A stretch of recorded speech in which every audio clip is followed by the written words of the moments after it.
A TV Estadão recebe hoje o engenheiro Hassan Barakati, que coordena o Centro de Gerenciamento de Emergência da Prefeitura de São Paulo. Dr. Hassan, o senhor está no CGE, né, desde 1999 e creio que esse janeiro e esse final de ano tem sido atípico. O senhor já pegou alguma situação como essa? Como é que está sendo esse mês, esse verão aqui em São Paulo? Olha, esse verão, nos últimos 15 anos, vamos dizer assim, que nós temos dados de 15 anos no Centro de Gerenciamento de Emergência, tem sido o mês com maior chuva acumulada nos 30 dias, ou seja, em um mês ainda não acabou. Só para que vocês tenham uma ideia, nós já temos 425 milímetros acumulados na cidade. Para quem não entende, 425 milímetros são 425 litros despejados em 1 metro por 1 metro, ou seja, em 1 metro quadrado. É muita água, realmente. Agora, o que quem mora em São Paulo, a gente que trabalha aqui no jornal, a impressão que se tem é que São Paulo não comporta essa quantidade de chuva, né? São Paulo está tendo vários problemas. Quais são os principais gargalos? O que o senhor está percebendo aí? Olha, nós temos observado, por exemplo, já de um bom tempo para cá, que a área impermeabilizada da cidade é muito grande. Isso cresce com uma velocidade tremenda. Nos últimos 5 anos, o boom imobiliário contribui muito para que isso aconteça, ou seja, a construção de novos prédios e apartamentos, escritórios, a criação de novos bairros, isso requer uma demanda de pavimentação de vias. Consequentemente, isso você está impermeabilizando o solo e aumentando ainda a possibilidade de alagamento na cidade de São Paulo. Além da parte já um pouco mais antigas, com galerias antigas que não foram dimensionadas para suportar volume tão grande de água como acontecem essas chuvas típicas de verão que acontecem nessa época. Agora, o que a gente viu, uma questão trágica, foi a quantidade de mortes, né? Acho que foram 64 no estado, o senhor me corrija se eu estiver errado, e 11 na capital, né? Já teve uma quantidade de mortos semelhante e por que isso está acontecendo? Olha, nós não temos notícia de uma quantidade de mortos tão grande. Me parece que no início, ou nos anos 90, nós tivemos uma chuva na cidade de São Paulo muito grande também, eu acho que em 98, que teve uma quantidade de mortos quase que parecida, né? Mas essa realmente surpreendeu, mas também surpreendeu a questão da chuva, né? A chuva é muito grande, muito violenta, e chovendo desde o dia 23 de dezembro, ou seja, 36 dias chovendo na cidade de São Paulo. Isso faz com que as encostas, as pessoas que moram nas áreas de risco da cidade de São Paulo, tenham assim, a condição de que elas venham a perder suas vidas quando moram numa área de escorregamento, né? Então isso aí, e a maioria das vítimas foram por escorregamento, infelizmente. E também tem aqueles casos das pessoas que querem passar por um córrego já transbordado para ir de um lugar para o outro, tentando enfrentar, imaginando que ali não teria tanto perigo, e normalmente tem. O que a gente costuma dizer e passar para as pessoas é o seguinte: se encontrou, se deparou com um alagamento, não tente ultrapassar, que é a melhor coisa que tem, é preservar a nossa vida. Vocês fazem mais o trabalho de emergência, né? Quando o problema está acontecendo, vocês vão lá, atuam para socorrer ou para salvar as pessoas que estão em situação difícil. O que é possível fazer para evitar que essas pessoas morem nesses lugares? Como é que a Prefeitura trabalha com isso, além da emergência e a prevenção?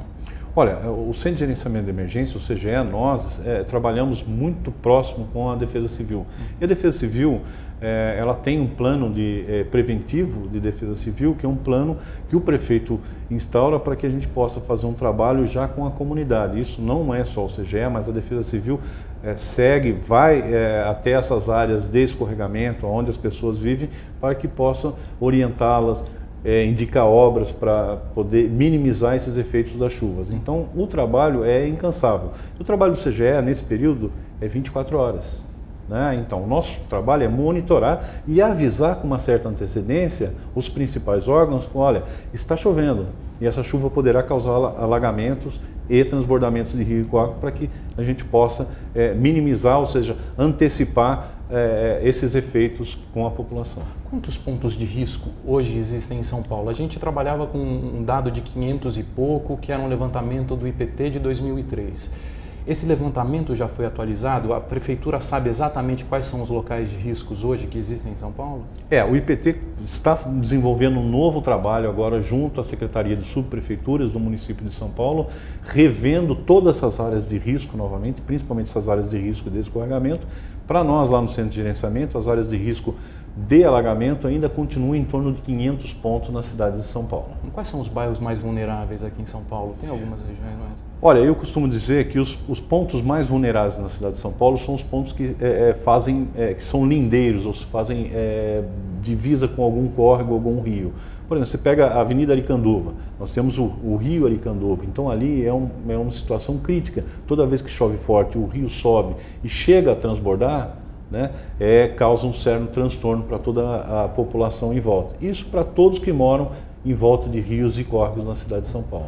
Quando está tendo todo esse caos aqui em São Paulo, se discute falta de investimentos estruturais, questão de lixo na rua, o excesso de chuva, uma série de fatores que causam o problema de enchente aqui na cidade.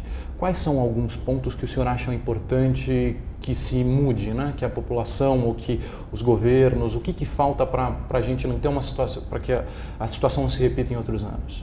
Olha, a população ela tem uma parcela de ajuda muito importante nesse sistema todo, né? Principalmente não jogando lixo na rua. E nós identificamos que 70% das ocorrências de alagamento na cidade de São Paulo é por conta do lixo.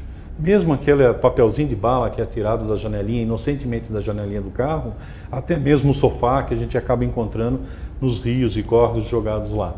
Quer dizer, o saco de lixo que é colocado na porta de casa, sempre colocar próximo da passagem do coletor de lixo. Quer dizer, e tudo isso vai ajudar muito. Ou seja, quando os bueiros estão desobstruídos, o alagamento e a formação dele tende a diminuir consideravelmente na cidade de São Paulo. Mas tem solução, doutor?